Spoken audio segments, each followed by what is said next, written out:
tardes, mi nombre soy Liliana Laurenti, licenciada en nutrición, soy jefe del servicio de nutrición y bueno, la idea de esta charla es justamente dar un pantallazo general a la comunidad sobre las enfermedades transmitidas por los alimentos y qué cosas realmente tienen que tener en cuenta para prevenir estos brotes de ETAs, que se llaman así, brotes de enfermedades transmitidas por los alimentos, y fundamentalmente tener que ver con la prevención, o sea, los elementos que tienen que tener en la prevención de estas enfermedades, que tienen que hacer qué tienen que hacer con la selección de los alimentos, con la preparación de los alimentos y la conservación de los alimentos. Esto más o menos es todo. Igualmente van a tener un decálogo donde se van a ver bien claro el decálogo de las cosas que tienen que tener en cuenta para tratar de minimizar enfermedades transmitidas por los alimentos. ¿Cómo se contaminan los alimentos? Los alimentos se contaminan por bacterias. ¿Me escuchan bien o los aturdo? Sí. Si no hablamos sin micrófono. ¿Cómo se contaminan los alimentos? Los alimentos se contaminan por bacterias. Bacterias las hay buenas y las hay malas. Las buenas, ustedes las notamos en la leche, por ejemplo. Ahora están todas las leches con lactobacillus, buenas para las defensas naturales y para movilizar el intestino. Son floras de bacterias bífidas, son buenas. Y también están las bacterias malas. Las bacterias malas, ¿dónde las encontramos? En el suelo, en el agua, en los pelos de los animales, en las mismas personas, en la piel y en los trapos, todo tipo de trapos habidos y por haber. Ahora, ¿qué pasa? Todas estas bacterias que están en estos lugares son transportadas por, ¿qué cosa? Por las manos.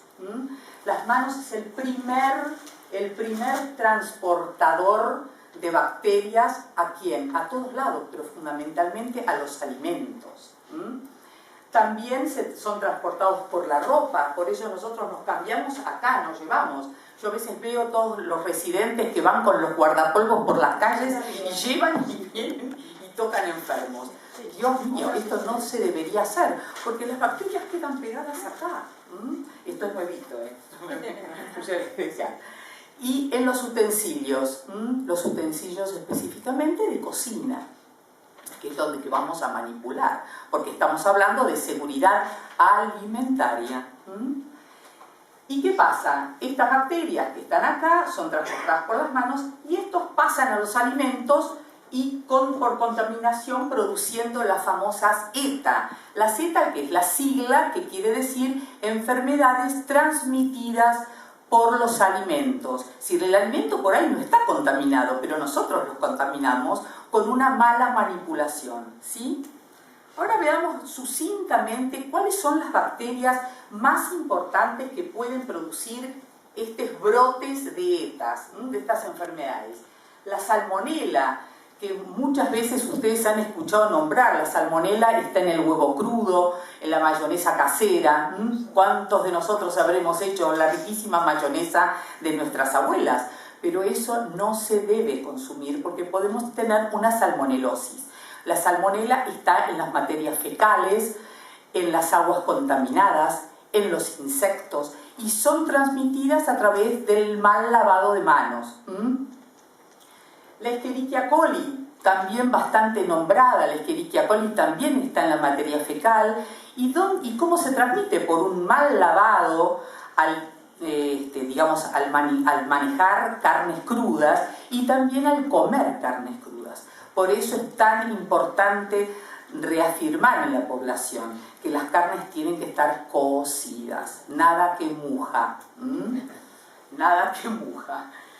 Después está la Escherichia coli enterohemorrágica, que produce una enfermedad bastante embromada en los niños, que el año pasado hubo un brote, que es el síndrome urémico hemolítico. Esto afecta fundamentalmente a los niños menores de 5 años y producen diarreas muy acuosas, luego sanguinolentas, lo que más produce justamente un deterioro de la función renal, y esto puede llegar por una gran deshidratación y una hemorragia a la muerte. Entonces, que esto hay que tenerlo mucho cuidado con los niños en el lavado de manos previo al manipuleo de todo tipo de alimentos y las carnes bien cocidas, sobre todo las hamburguesas.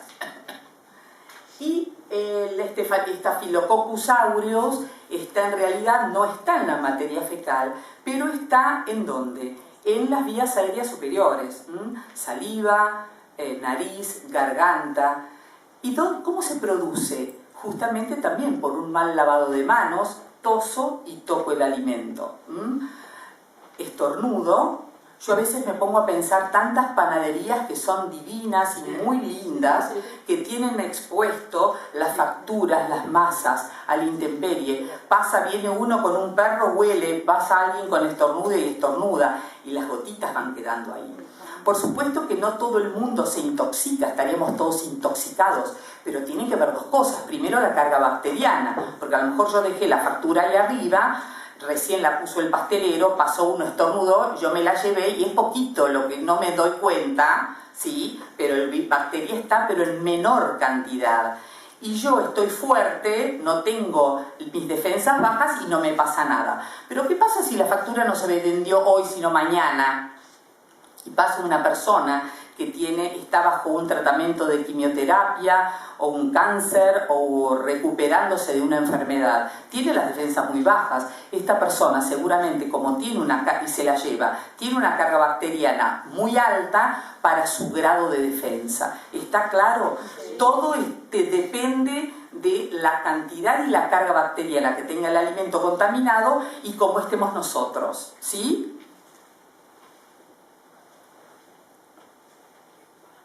Bien, ¿cuáles son las ETAs o las enfermedades transmitidas por los alimentos más comunes? ¿Qué es lo más común que tengamos cuando uno se intoxica? Son las intoxicaciones, que en general pasan desapercibidas, porque eso ni siquiera uno va al médico.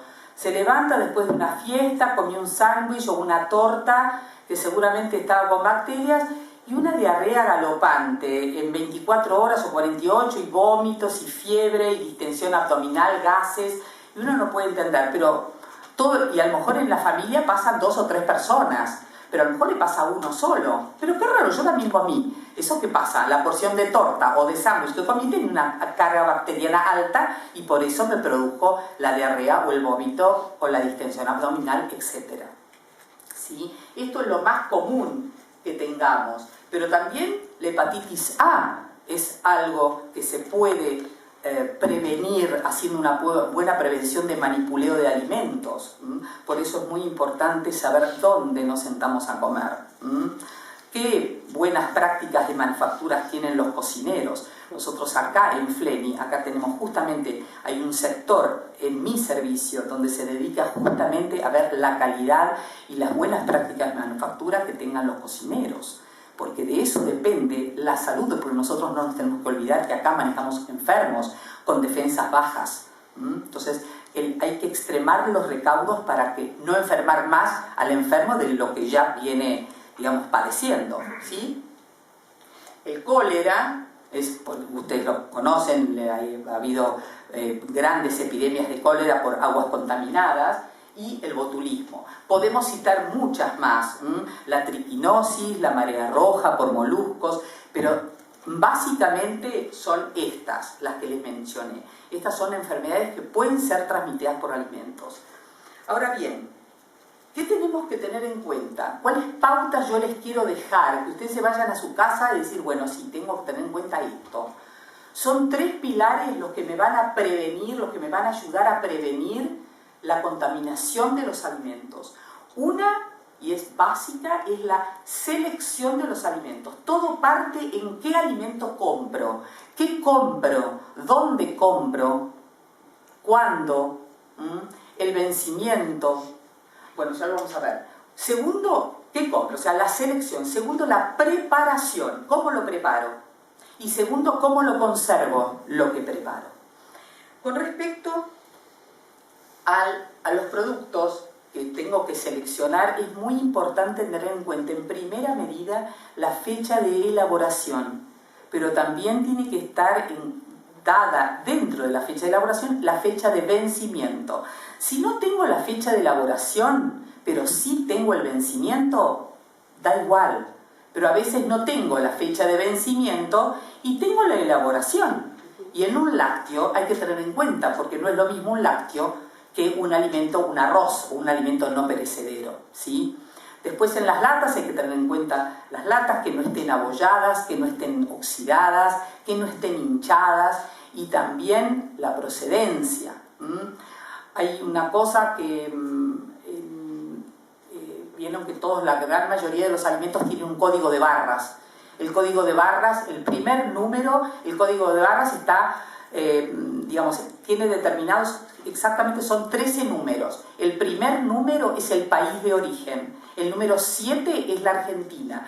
Todo lo que ustedes vean en un alimento que tiene el código de barras número 7 es hecho en la Argentina. Todos los demás, cada país tiene su denominación, que si lo quieren, hay que bajarlo de internet en el INTA o en el SENASA o en el INAL, el Instituto Nacional de los Alimentos. ¿Qué otra cosa tenemos que tener en cuenta? Dijimos verificar la fecha de vencimiento. Otra cosa importante que les dije recién, el estado del envase. Tema congelados. El tema de congelados hay que cuidar mucho, mucho, mucho. Tóquenlo siempre. Si está escarchado, mejor. Pero siempre tengan en cuenta y comprarlo en supermercados seguros, cadenas de supermercados, no supermercados chinos. ¿Hay algún chino acá? No, pero lamentablemente yo he visto como a primera hora de la mañana, en estos de acá a la vuelta, abren y cuando abren conectan las heladeras. Entonces, nosotros compramos alimentos, fenómeno, compramos quesos o lo que fuere, no está vencido, pero han roto la cadena de frío. Y en los lácteos, leche, queso, es muy, muy perjudicial. Verificar también una cosa interesante, es verificar el RNE, que es Registro Nacional de Establecimiento, y el RNPA, que es el Registro Nacional de Producto Alimenticio.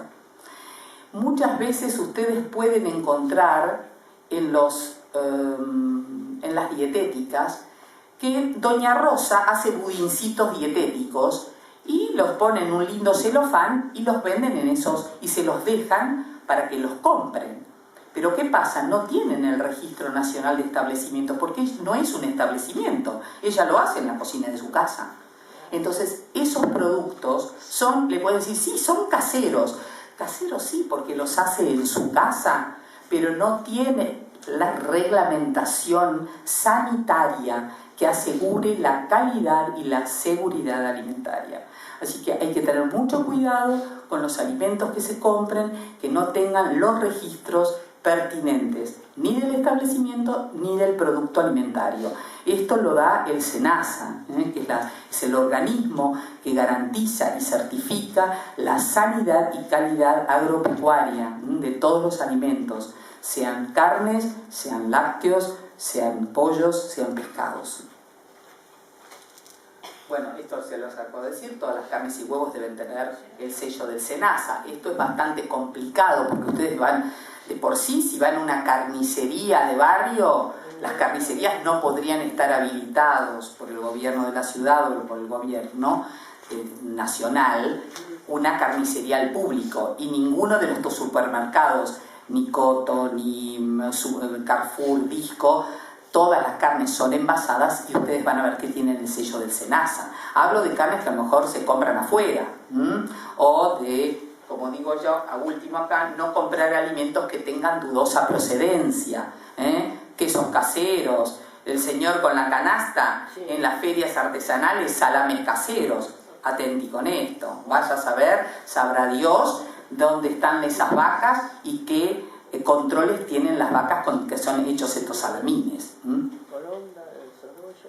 Y verificar el código de barras por el país de origen, esto se los acabo de contar un poquito, que el 7 es la Argentina. Esto con respecto a la selección de los alimentos.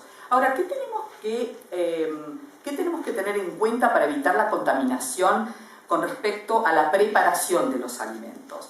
En la preparación de los alimentos tenemos que ver esto. Primero y principal vector, transmisor, las manos.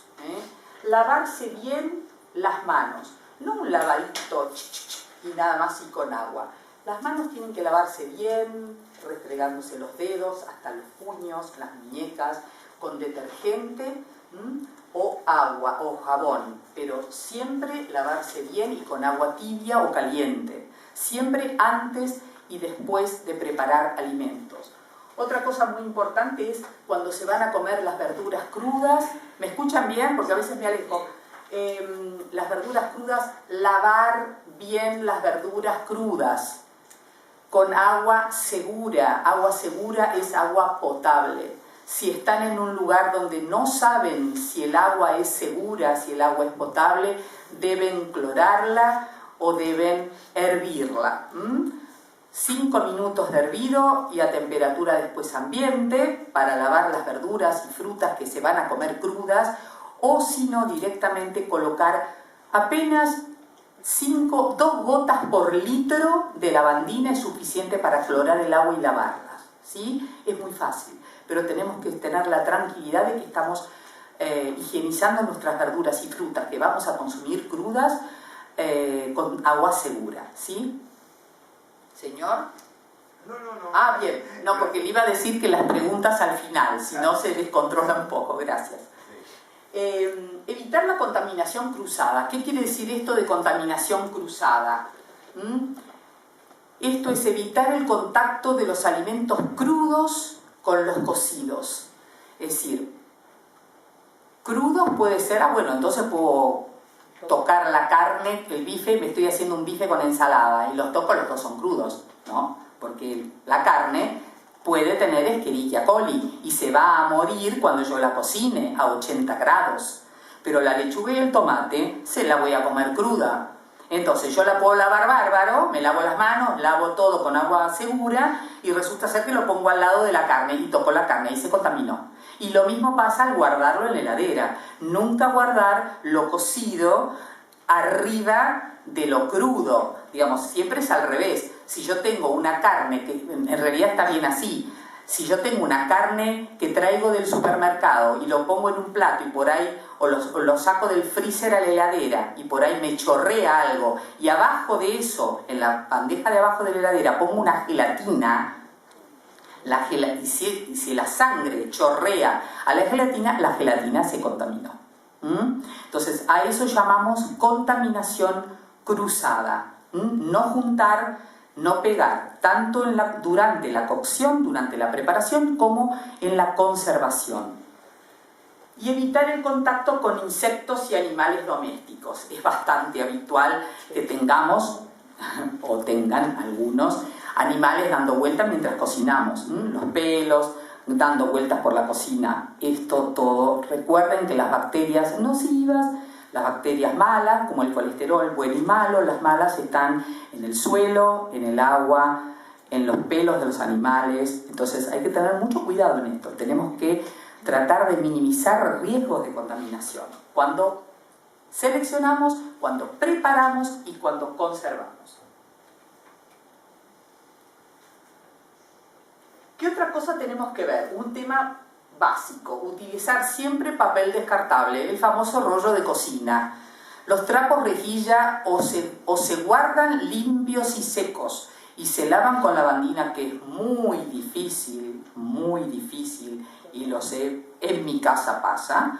Las famosas bailarinas, que son divinas, amarillas, fantásticas cuando empiezan, después en 10 días ya son grises y están de terror. Esto es preferible no usarlo, por lo menos para secar mesadas, y si se secan mesadas, después dejarlo secar o limpiar con lavandina, hacer una desinfección del lugar, ¿sí? Usar rollo de cocina o si no, trapos pero bien lavados y desinfectados. Preferir el uso de tablas siliconadas, no el uso de tablas de madera. Las tablas de madera son de modé porque siempre juntan se agrietan, y cuanto más viejas peor, porque se van agrietando y nunca llega, siempre se quedan microbios. Recuerden que los microbios y las bacterias son invisibles al ojo humano, entonces siempre es mejor las tablas que son de siliconas. Obviamente, y si son, digamos, de distintos colores y poder sectorizarlas, si son muchos de familia, sería lo ideal.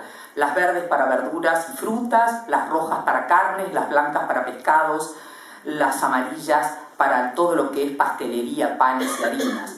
Esto a veces es bastante complicado, esto sí se usa, sí se hace en las grandes colectividades. Acá en el sanatorio está dentro de las buenas prácticas de manufactura para que no haya contaminación cruzada, ¿sí?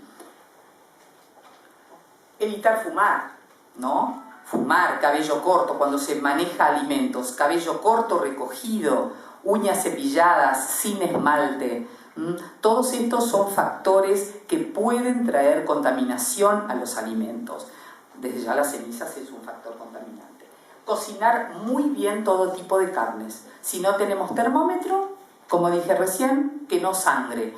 Carne cocida, no es necesario muy cocida, pero cocida, que no se vea rojo. Si tenemos un termómetro, 80 grados pinchamos la hamburguesa, el bife, lo que fuera, 80 grados ya está cocido, sin tener que partirlo. Es lo que hacemos acá habitualmente.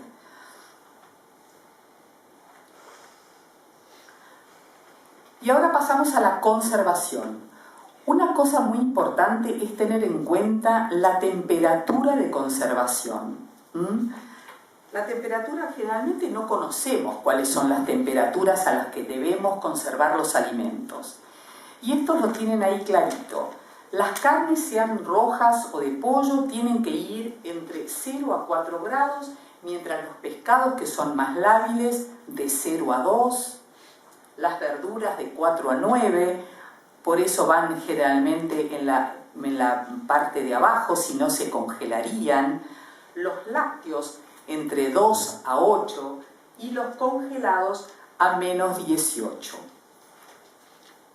Volviendo a lo anterior, tenemos que tener también en cuenta en la conservación la contaminación cruzada de la cual hablé, que no solamente está presente durante la preparación, sino en la conservación. Es lo que hablábamos de la gelatina y de no dejar lo crudo con abajo lo cocido. Guardar los utensilios limpios y secos. Recordar que todo lo que es húmedo, el agua aumenta la proliferación bacteriana. El agua, aunque sea segura, un utensilio que está guardado, mojado, el agua aumenta porque crecen las bacterias en el agua. Los lácteos y las carnes no deben permanecer más de 2 horas fuera de la heladera, sobre todo los lácteos. Si nosotros vamos al supermercado, cargar en el changuito lo último los lácteos, los quesos, la leche, todo lo que sea lácteo, cargarlo a último, y menos de 2 horas debería estar en el changuito y en el trayecto desde que lo compro hasta que lo voy a almacenar en la heladera. Más allá de esas 2 horas, está entrando en descomposición, no en descomposición, pero sí en proliferación bacteriana. Y refrigerar siempre los alimentos hasta su consumo. Yo no hago una mayonesa de ave, un salpicón y lo dejo, total lo voy a comer a la noche. No, yo lo guardo en la heladera. Lo saco en todo caso 20 minutos. Atención, vienen las épocas estivales y las navidades y los años nuevos y yo tiemblo porque hay estadísticas que dicen que la mayor cantidad de intoxicaciones alimentarias están justamente en las fiestas. Porque en las fiestas, lamentablemente en nuestro país, no nos estamos acostumbrando a hacer comidas más saludables para las fiestas. Siempre están cargadas de grasa, de mayonesa, de crema. Y esos son lácteos y están mucho tiempo fuera de la heladera. Están desde las 9 de la mañana, 10 de la noche, se brinda y por ahí muchas personas quedan hasta 2 de la mañana, con el champán, las garrapiñadas y la mayonesa queda. Los piononos, el vitel toné. Ojo con esto es muy importante. Al otro día vuelve todo a la mesa, otras 2 horas, porque En general, hoy por hoy en la familia se come el 25, es como que se comiera las sobras del 24, aunque no es sobras, pero es lo que quedó, porque las amas de casa no cocinamos para el otro día, ¿sí? Y es lo que queda y hay que tener mucho cuidado con esto.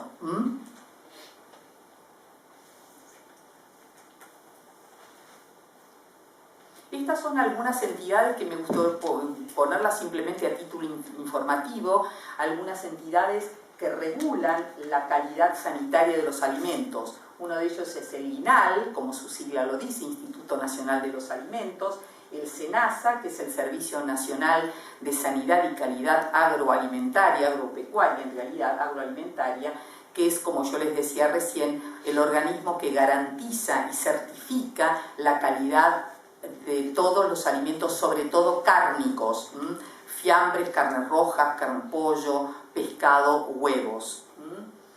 Y también certifica o, digamos, de alguna manera fiscaliza que lo que el Código Alimentario dictamina se cumpla en los alimentos o en los proveedores de estos alimentos. Y el ANMAT, que es la Administración Nacional de Medicamentos, Alimentos y Tecnología. Esto más tiene que ver con todos los, sobre todo los, en lo que a mí respecta, los productos que se usan para soporte nutricional o suplementos nutricionales o suplementos dietarios que vienen sobre todo de otro país. Él es quien regula. Por eso, como yo digo, cuidar nuestros alimentos es cuidar nuestra salud. Esto es algo que yo les quiero dejar. Más allá de que ustedes se han llevado acá, no sé si vale la pena recordarlos o prefieren hacer preguntas, lo que queda del tiempo, pero recordar lo más importante, creo, no sé si están los 12, si hay alguno que yo he colocado acá que allí no estuviera, pero una de las cosas que yo más quiero, este decálogo de recomendaciones, es realmente muy importante para la vida diaria. Primero, respetar la cadena de frío, tanto en las carnes como en los lácteos. Frutas y verduras a lo sumo se marchitarán un poco, sobre todo en la época estival, pero no pasa nada. Higienizarse muy bien las manos antes de cocinar, después de ellas, cuando vamos al baño, cuando tocamos animales domésticos, cambiando pañales las mamás, porque dijimos que la salmonella, la Escherichia coli, están en la materia fecal. Entonces el lavado de manos es fundamental. Utilizar distintos tipos de utensilios y de tablas para alimentos crudos que para cocinar, o si no, de pronto con guantes, y guantes descartables. Tampoco en grandes colectividades se use el guante para todo, porque el guante para todo hace que lo usemos para todo. Entonces, vamos al baño, el guante, vámonos, pues recoger. No, el guante es, voy a embalar, ya tengo, hacer un sándwich, entonces el operador se pondrá el guante, pero ya tengo el queso cortado, el jamón cortado, el tomate cortado, todo en serie, y ahí me pongo los guantes y embalo. Se terminó, se saca y se retira y sigo en otra tarea. El guante no se debe usar en forma permanente, es como el barbijo. Antiguamente se usaba barbijo en los grandes comedores, restaurantes, incluso en los sanatorios, en las cocinas de los sanatorios, como aquí. Y hemos buscado mucha bibliografía, y el barbijo está totalmente de modé, pero no porque sea una moda, sino porque el barbijo es peor el remedio que la enfermedad. Porque el barbijo en épocas tórridas, imagínense el calor que hacen las cocinas, con las unidades de refrigeración y con los hornos convectores.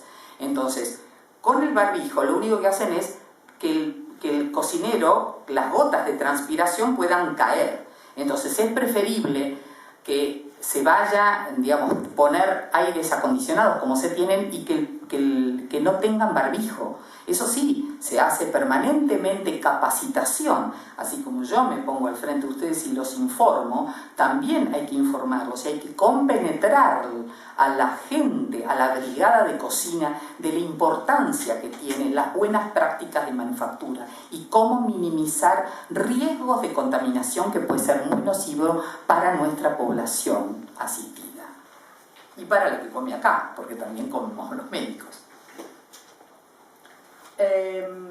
Bueno, esto también es muy importante. Si tenemos una lastimadura, hay que, hay que taparla, hay que curarla y taparla. No podemos seguir trabajando con la lastimadura así al viento. No consumir alimentos en la vía pública, de dudosa precedencia. Gracias a Dios las pancherías, estos panchos que venden, ya creo que no están más. Me parece que yo no he visto ninguno. Yo siempre me hacía cruces porque los chicos eran muy adictos a comer los panchos en la calle, o los que venden choripanes y bueno, lo mismo que hablaba de los salames caseros, dulces caseros, nada de procedencia dudosa. Otro tema es que los alimentos congelados, más allá de la compra, cuando yo lo tengo en casa y lo descongelo, deben ser consumidos dentro de las 24 horas. Por más que el proveedor o el que hace el alimento diga que se puede bajar en la heladera dura 7 días, yo les garantizo y les aconsejo de que un alimento descongelado debe ser consumido dentro de las 24 horas, no más. Si yo tengo una milanesa y la congelo, y la descongelo y la frío o la hago al horno, esa sí la puedo volver a congelar cuando cambié el método de cocción. Pero yo no puedo descongelar crudo y vuelvo a crudo. Si sale crudo, entra cocido al freezer. ¿Quedó claro? Sí. Mis pacientes y demás. Debemos recordar, Lili, perdón, que las preguntas no tienen que ser personales. Ah, sí. Como dice la doctora. Siempre generales, porque en realidad lo que se hace en estas charlas es hablar la generalidad. ¿Sí? Así que bueno. Sí. Con respecto a las verduras que uno cocina, por ejemplo, espinacas o acelgas, ¿hay que usarlas todas en el momento que las hace? ¿O si son congeladas, sí. No. Cuando uno compra frescas sí. y las cocina, uno usa a lo mejor una parte. Seguro. La otra parte hay que ponerla en el congelador.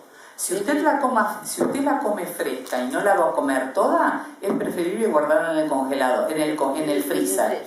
¿Sí? Si no la va a comer toda, como eso quedó con humedad, y la humedad más de 2-3 días se le va a poner toda negra. No, es mejor el freezer. Exacto. Sí, yo lo aprendí porque a mí me pasó con la coliflor. Una vez tuve hay ingenieros agrónomos y lo que ocurre es que en general debemos creer que el sello que pone el SENASA es porque vienen de lugares aptos. Es decir, una vaca que viene de vaya a saber qué lugar, no le van a poner el sello así porque sí. Yo lo que sí estoy con usted en lo que es suplementos dietarios, que eso tiene mucho que ver el ANMAT. Yo hace muchos años hice justamente el ANMAT, no el SENASA. El SENASA garantiza y certifica calidad y sanidad agropecuario. Productos cárnicos, fiambres, pollos, huevos y lácteos. Hasta ahí llegamos. Pero acá hay mucho problema con respecto a todos los suplementos dietarios que vienen de otros países, que entran libremente. Y lo peor de todo son todos los productos, suplementos dietarios que se venden en los gimnasios, los anabólicos, aminoácidos, bueno, en fin, pero eso es otro tema y eso lo debería controlar mejor el ANMAT, me parece. ¿Por qué no se ha creado una organización civil? Yo lamentablemente no pertenezco a ninguna. Soy una simple nutricionista que trato de informarle que lo que pasa es que tenemos que hacer en nuestras casas, ¿no? Nunca leí una preocupación en ningún lado para que dijera que debería una organización civil Sí. controlar al SENASA. Nosotros, cuando yo fui hace muchos años, unos 4 o 5 años, que estuve en la comisión directiva de la Asociación Argentina de Nutricionistas y en la SAN, la Sociedad Argentina de Nutrición, hicimos un petitorio y no nos dieron ni 5 de bolilla. Llegamos hasta el gobierno de la ciudad y no, nutricionistas, nada que ver. Ahí uno tiene que estar más alto. Si usted tiene alguno con gusto, lo acompaño y lo trompeamos a quien sea. Porque yo imagínense que nosotros como nutricionistas tenemos que velar también, no solamente, que es lo que hacemos acá diariamente, porque el paciente coma las proteínas que necesita de acuerdo a su peso, su talla, la cantidad de vitaminas, minerales. Pero ¿qué pasa si yo el alimento se lo doy? Está perfecto, pero se lo doy contaminado. Entonces, ahí está el punto, ¿no? Señor. El tema agua potable, el cristoporidio y la yarda son existentes también, yo supongo. Ahora, ¿ustedes conocen alguna correlación o algún dato? No, datos no tenemos. Lo que sí nosotros acá hemos consultado, lo que hacemos es aconsejar a nuestros pacientes usar agua de red, porque por la cloración que tiene el agua de red es más segura que el agua embotellada o que el agua, digamos, mineral, o mal llamada mineral, porque hay algunos que no son minerales. ¿Pero garantiza? Sí, se garantiza. Sí. Acá al menos, y en casi todos los edificios, pero acá se hace un control físico-químico anual y un control microbiológico semestral, para que garantice justamente y se hace limpieza de tanques una vez cada 2 meses. Si me refiero a lo que provee AISA, por ejemplo. Exacto, sí. Por eso es más seguro si uno tiene una red de AISA que, ahora, si vivimos en un lugar donde la red de aguas no es confiable, ahí hay que potabilizarla o clorarla de la manera que yo les comenté. Señora. Sí, respecto a los frascos de mayonesa, cuando se compran, tiene una fecha de vencimiento. Sí. Pero, por ejemplo, abierto en la heladera, ¿cuánto tiempo sería su...? Hasta que venzan, siempre que no esté afuera muchas horas. Usted hace un pionono, lo abre, lo esparce y cuando ya lo va a cerrar, ya no va a usar más, vuelva. O, digamos, comprar siempre, yo siempre digo, a nivel comercial, distinto es a nivel industrial, pero a nivel familiar hay que comprar envases chicos, no dejarse tentar por frascos de 5 kilos, porque eso lo voy a usar y esto entra y sale de la heladera, entra y sale, el pote que es así va hasta la mano, ¿no? Si no me la lave bien, mal los pelos. Nunca está de más el adolescente que viene de fuera, mamá te ayudo, hasta acá con todos los pelos. Atención con todo, no quiero que se psicoticen, pero es algo que existe, no por...